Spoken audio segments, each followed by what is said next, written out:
المقطع باي بالانجلش، بنتكلم عن مقطع مش عن كلمة. باي مقطع، طبعا احنا فهمنا مع بعض يعني ايه syllable او مقطع في كلمة يعني ايه. فهمنا مع بعض يعني ايه syllable في فيديوهات تانية، يعني ايه syllable او مقطع. دلوقتي بنتكلم عن مقطع باي اللي هو بيتكتب بي اي، بيجي طبعا بريفكس. مقطع باي بيجي قبل الكلمة. المقطع باي اللي هو بي اي كمقطع بيدي معنى ايه؟ بيدي معنى ثنائي.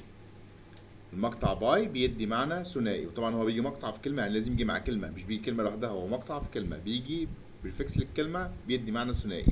زي كلمه بايسكل. بايسكل اللي هي البايك طبعا.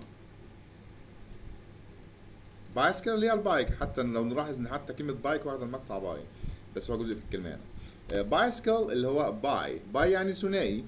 باي يعني ثنائي. وسايكل، سايكل اللي هو الشكل الدائري او دائري. يبقى بايسكل، ليه بايسكل اسمها بايسكل؟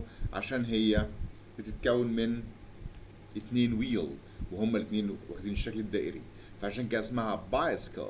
باي يعني ثنائي، ثنائي الدوائر او ثنائي بايسكل، عشان كده اسمها بايسكل.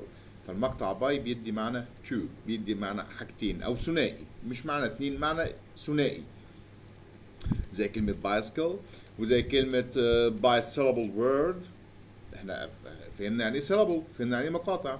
bisyllable word يعني الكلمات ثنائية المقطع.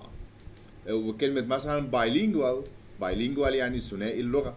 يعني في دولة مثلا كذا، الدولة دي مثلا في دول بتبقى bilingual يعني فيها لغتين رسميين، فدي اسمها bilingual يعني ثنائية اللغة.